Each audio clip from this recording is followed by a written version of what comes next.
Good morning students. आप सब कैसे हैं? आदर्श हिंदी विद्यालय में आप सभी का हार्दिक स्वागत है। आज हम नामा का मिलतत्व अकाउंटेंसी पाठ 4 प्रश्न नंबर 11 बताने जा रहे हैं आपको। अगले पीरियड में हमने प्रश्न नंबर 10 आपको समझाया था। इसमें लिखा है मंजू, प्रभा और मीना एक साझेदारी पीढ़ी के साझेदार हैं। उनके लाभ हानि वितरण का प्रमाण 5:3:2 है। वे लाभ हानि वितरण का प्रमाण बदलकर 3:2:1 करना चाहती है। इसलिए उन्होंने अपनी पीढ़ी की संपत्तियों और दायित्वों का पुनः मूल्यांकन करने निश्चित किया।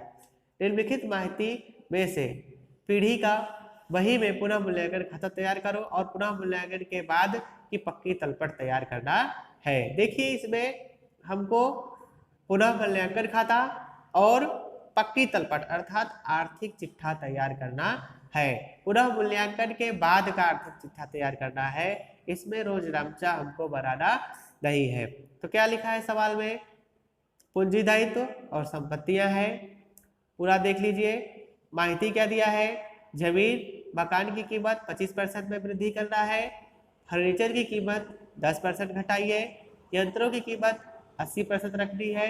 अंतिम स्टॉक की बही की कीमत बाजार कीमत की अपेक्षा 5000 अधिक है। ठीक है। लेनदारों में कुल 2500 की डूबत ऋण अनामत का प्रावधान करना है।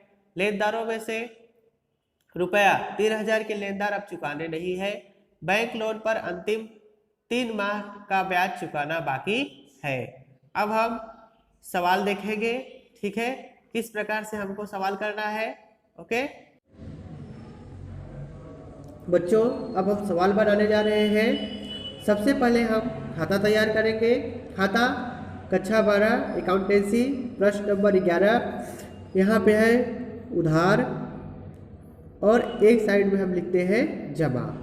ठीक है, या फिर हम कह सकते हैं कि हमारे लेफ्ट हैंड साइड मतलब बाएं साइड में उधार और दाहिने साइड में हम जमा लिखते हैं। ठीक है। पुनः मूल्यांकन खाता का है विवरण रकम। ठीक है। अब हम पहला समायोजन पढ़ने जा रहे हैं। पहला समायोजन में बोल रहा है जमीन मकान की कीमत 25% में वृद्धि करनी है। जमीन मकान की कीमत 25% वृद्धि करनी है, मतलब 25% कीमत हमको बढ़ाना है। तो जमीन मकान कितना दिया हुआ है हमारा? 1 लाख। कितना दिया हुआ है? 1 लाख। तो 1 लाख का 25% कितना होगा? 25,000। 1 लाख का 25% हमको यहाँ पे बढ़ाना है। देखो, इस तरह से हम कैसे करेंगे? यहाँ लिखेंगे जमीन मकान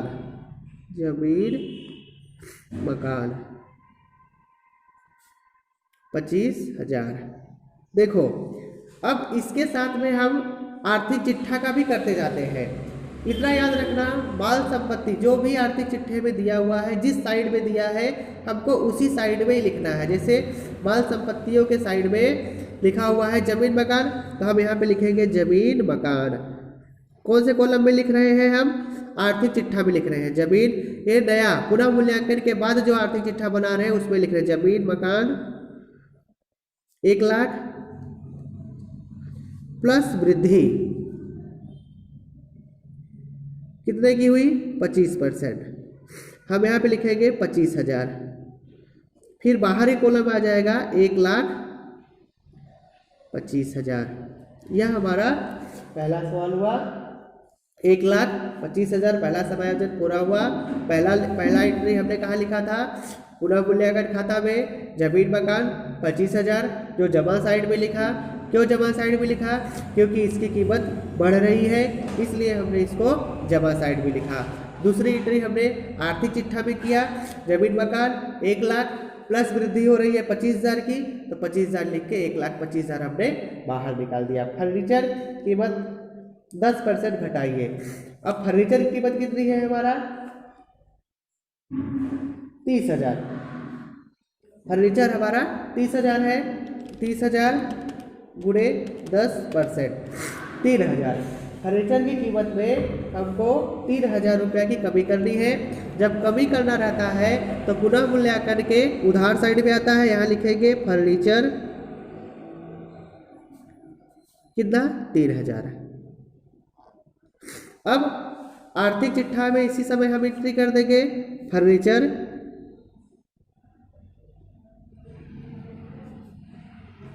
कितना है हमारा फर्नीचर 30,000 माइनस कितना परसेंट का पड़ रहा है 10% की कमी,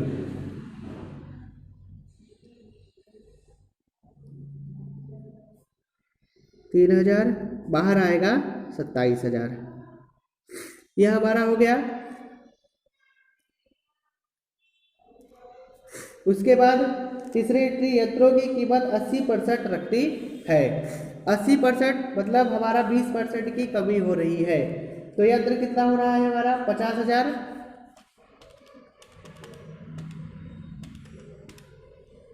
10,000। यंत्र कितना रखेंगे 10,000। कैसे कमी हो रही है आपको हम समझाएंगे कि जैसे कि 100% हमारी कीमत है उसमें, इधर देखिए 100% कीमत है, तो 100% में यंत्र की कीमत क्या बोल रहा है सिर्फ 80% रखना है। आपको खुद मालूम है कि 100 माइनस 80 बराबर 20% कहा गया, तो 20% हमारी कमी आई है, इसलिए हम इसकी 20% ही कीमत निकालेंगे। तो यंत्र की कीमत कितनी है हमारा 50,000 गुणे 20% कितना आएगा 10,000 रुपये। 10,000 हम कहाँ लिखेंगे, यहाँ लिखेंगे यंत्र कितना है 10,000। ठीक, फिर इसको हम लिख देंगे माल संपत्ति खाता में, लिखेंगे यंत्र 50,000 था, 80% की कमी, यहाँ पे कितना हो जाएगा हमारा माइनस 10,000,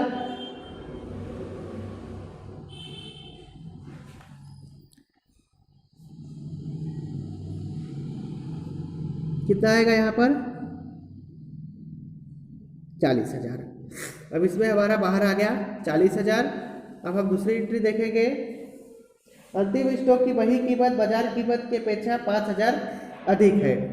5,000 अधिक है। पहले अंतिम स्टॉक की कीमत कितनी थी हमारी 40,000, अब 5,000 से अधिक हो गई, मतलब हमारे लिए नुकसान हो गया। तो यहाँ पे हम लिखेंगे अंतिम स्टॉक, अंतिम स्टॉक 5,000 से। फिर माल संपत्ति खाता में लिखेंगे अंतिम स्टॉक,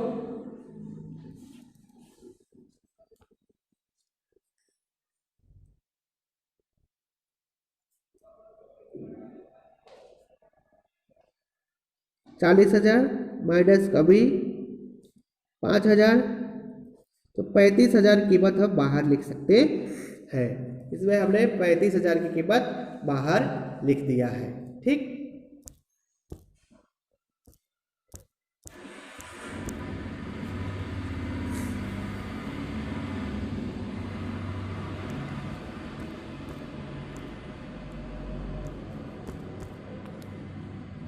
अब हम दूसरी कीमत लेंगे। यहाँ पर देनदारों पर कुल 2,500 की डूबत ऋण अनामत का प्रावधान करना है। तो हमारे इसमें कितना देनदार दिया हुआ है, डूबत ऋण 1,000 दिया हुआ है। तो देखो यहाँ देनदार में डूबत ऋण 1,000 दिया है, तो 2,500 माइनस 1,000 करेंगे। 2,500 माइनस 1,000 कितना आएगा 1,500। तो हम यहाँ पे डूबत ऋण लिखेंगे 1,500, 1,500 डूबत ऋण लिखेंगे।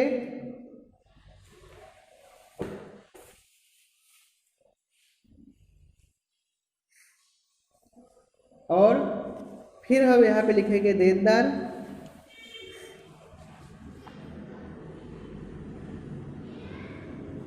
देनदार कितना है हमारा 25,000 माइनस डूबत ऋण। डूबत ऋण पूरा 2,500 रुपया लेंगे, कितना हो गया हमारा 22,500। ठीक, अब हम दूसरा देखेंगे समायोजन। लेनदारों में से 3000 के लेनदार अब रकम चुकानी नहीं है। अब जब चुकानी नहीं है तो ये हमारे लिए क्या हो गया है, प्रॉफिट हो गया है। इसलिए हम यहाँ पे लिखेंगे लेनदार खाता।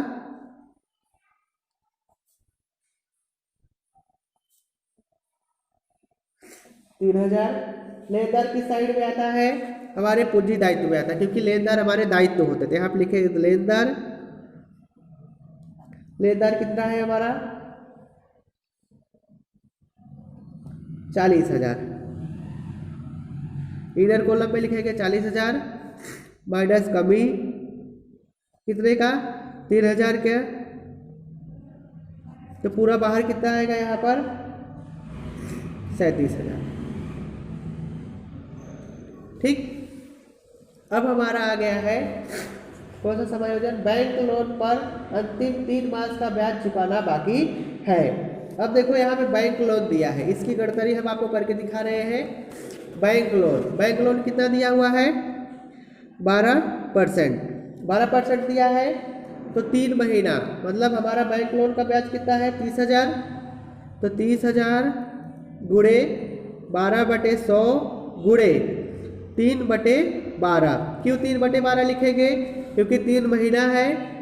3 महीना है तो पूरे साल का ब्याज नहीं देते हैं, इसलिए हम नीचे 12 लिखते हैं। तो हम यहाँ पे लिख लेंगे 30,000 गुणे 12 गुणे 3/1200 कितना आएगा 900। तो 3 महीना का ब्याज कितना हो गया हमारा 900।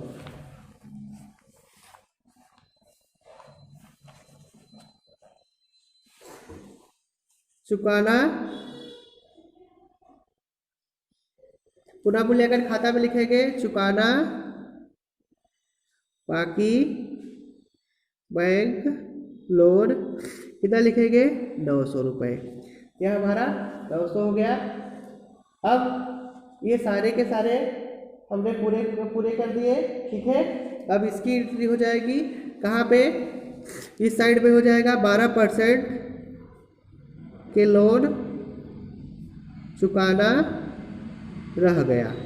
ठीक, अब हम क्या करेंगे, सबसे पहले पुनः मूल्यांकन खाता बंद करेंगे। कैसे बंद करेंगे, 25,000 प्लस 3,000 कितना आ गया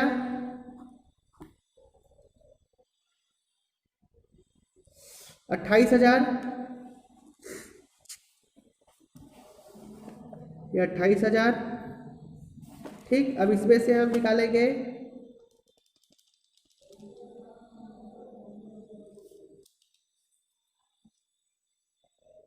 3,000 प्लस 10,000 प्लस 5,000 प्लस 1,500 प्लस 900 कितना हो गया 20,400 माइनस 28,000 कितना निकलेगा 7,000। अब हम यहाँ पे लिखेंगे 28,000। अब इसमें से माइनस हुआ तो कितना निकला 7,600। ये 7,600 ये हमारा पुनः मूल्यांकन खाते का लाभ आया है। हम यहाँ लिख सकते हैं साझेदारों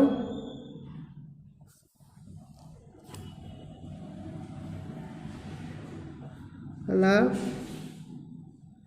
कौन से अनुपात में आपको बांटा है 5:3:2 में। बांटना तो मैंने आपको सिखा ही दिया था 5 3 8 2 10। तो 7,600 भागे 10 760 गुणे 5। पहला आएगा कौन कौन है मंजू एम प्रभा और मीना। मंजू का आएगा 3,800। दूसरा 760 गुणे 3 2,280। तीसरा 760 गुणे 2 1,520। यह हमारा हो गया। अब देखो इसकी एंट्री अगर चालू खाता बनती है तो चालू खाते में जाती है, नहीं तो चालू खाता का दायित्व तो देखो हम सवाल में दिया हुआ है, क्या क्या दिया हुआ है पूंजी साइड में दिया है, यहाँ लिखेंगे पूंजी, सबसे पहले पूंजी लिखेंगे, पूंजी में लिखा है मंजू प्रभा मीना, तो हम यहाँ पे लिख सकते हैं मंजू प्रभा मीना, कितना है 1,50,000, 40,000 और 30,000, जो आर्थिक चिट्ठा में दिया है वही हम यहाँ पे लिख देंगे, बाहर आएगा 2,20,000। फिर चालू खाते का दायित्व दिया है, चालू खाते के दायित्व में क्या दिया है, कौन कौन है, मंजू प्रभा और मीना, मंजू प्रभा मीना, मंजू का कितना है 10,000 प्लस जो उनका लाभ आया है वो जोड़ना पड़ेगा आपको 3,800, तो कितना हो जाएगा 13,800। फिर प्रभा का कितना है 20,000 प्लस उनका लाभ जो आया है 2,280,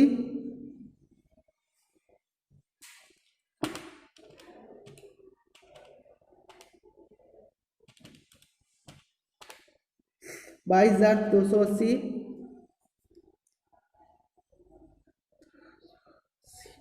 मीना का 9,000, उनका प्लस वृद्धि 1,520,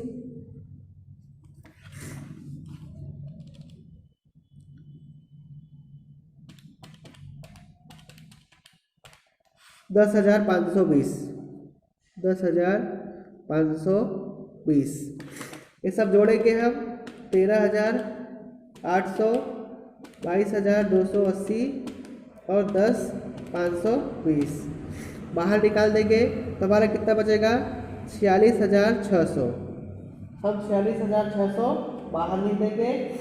फिर उसके बाद बैंक लोन चुकाना बाकी रह गया था, तो बैंक लोन कितना है 30,000, इधर कॉलम में लिखेंगे माइनस चुकाना बाकी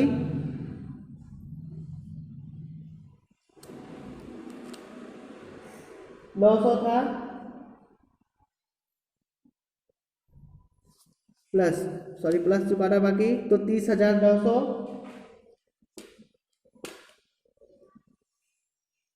30,900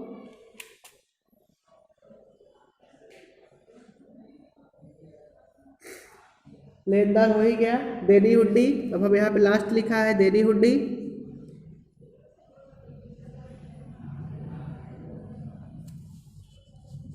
देनी हुंडी 10,000, 10,000 लिख देंगे।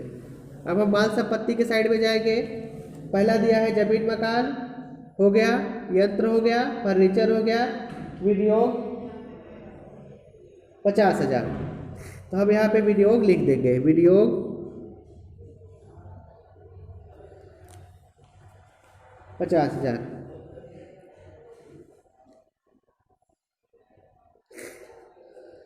चालू संपत्ति में स्टॉक, अंतिम स्टॉक की गणना हमने कर दिया है, ठीक है। देनदार की गणना हो गई, लेनी हुंडी और रोकड़ शेष, यहाँ लिखेंगे लेनी हुंडी कितना है 5,000,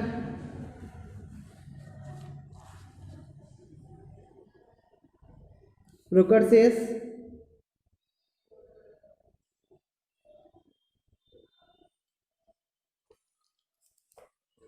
40,000। इस तरह से आर्थिक चिट्ठे की एंट्री पूरी हुई। अब हम इसका टोटल करते हैं। पूरा एक साइड का आएगा 3,44,500, दूसरे भी साइड का 3,44,500। देखो स्टूडेंट्स, अगर